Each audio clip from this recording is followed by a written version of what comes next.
Hello, YouTube. Hello, and I hope you are having a fantastic Thursday so far, or whenever you are watching this video. It might not be Thursday. It might be any day. So, hope whatever day it is, you're having a fantastic day. Today, I decided to jump on and do a video for you all, do a live video on a topic that I actually learned quite a bit about yesterday in one of our training sessions with Emily. So today, my video is all about the dreaded R word. Now, it's not recruitment, it is rejection. And that is never a word that anybody thinks is nice. Rejection just it's not. It makes everybody have a range of emotions, but they're usually quite negative. For me, it makes me feel quite uneasy, a bit anxious, a bit sad. It makes me think that something's not gone right, something's not gone the way that I wanted it to, and it generally just doesn't make me feel very great, which I believe is quite a common thing in a lot of people, really, when it comes to being rejected from something. But very much like feedback, it is something that we as a team are trying to understand better and be more okay with, because feedback a few weeks ago we all would have run a mile from, and now we're actually getting to terms with how we like to receive feedback. We're learning how each other likes to receive feedback, and we're learning the best way to give it to each other, and we're actually becoming more comfortable with it and more confident in how we're using that information to make ourselves better at what we do. So another area of feedback is often rejection.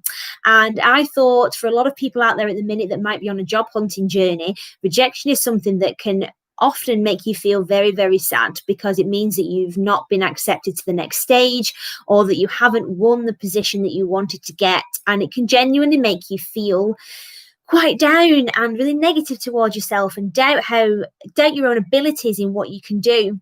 And what I am here today to say is to not be afraid of rejection.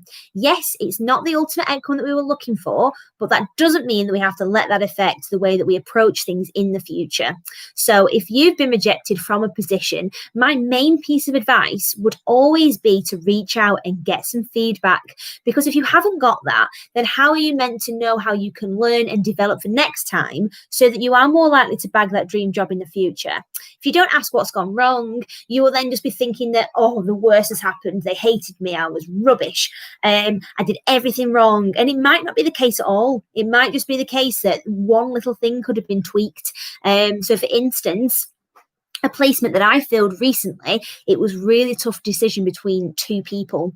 And the reason that the candidate that was placed there was offered the position was because she had gone above and beyond and done more than what she was asked to do. So they weren't asked to prepare anything for the interview, but she wasn't satisfied with that, and she decided to create some design examples and some visual aids, so that when she went into the interview, she wasn't just saying why she was right for the role. She had examples on her iPad going, this is what you need to do as a company, and this is what I can help with. And that just wowed the company, because they thought, you know what, we've not even asked you to do this, but you've taken it upon yourself to do that for us, and that's why we're offering you the position. Now, the runner-up for the position, her skill set is incredible, but she was just pipped to the post because of someone else's slight more proactivity, really, and that is what got them the position. So I went away to her and said, you know, you did really well in the interview process. You come across really well, and your skill set is fab.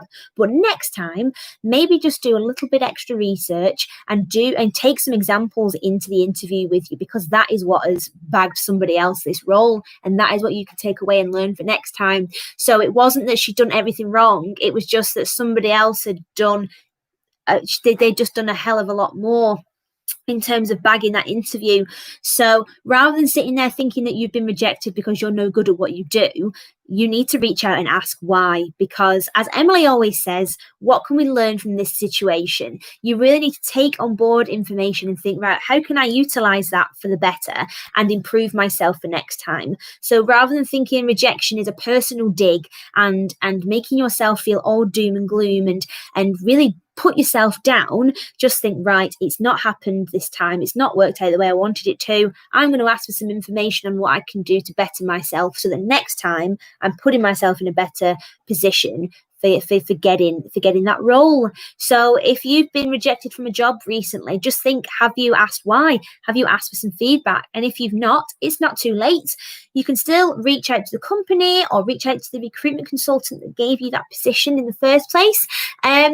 Just reach out and say, can I have some information on why it didn't quite work out for me? And more often than not, they will happily tell you or give you some advice. And once you've got that information, you can then absorb it and think, right, I can apply this next time and put myself in a much better fighting position of getting that new role. So rejection, initially, when you think of the word, isn't a nice feeling, but it's an incredible learning opportunity for us all. So that is my pearl of wisdom, really. For anybody that's currently job hunting, rejection is not very nice, but what can you learn from it? Reach out and get that information and put yourself in a better position for next time. So I hope that has encouraged some of you to adapt and change your job hunting process. I really hope it has. I wish you all the best of luck on your job hunting process, because I know it is a really difficult time at the minute for everybody looking, but you will get there and you will get that dream job as long as you're putting in all the effort that you can to put yourself in the best position possible. So have a great day, everybody, and I will be back next week with some more gems of wisdom. Bye-bye.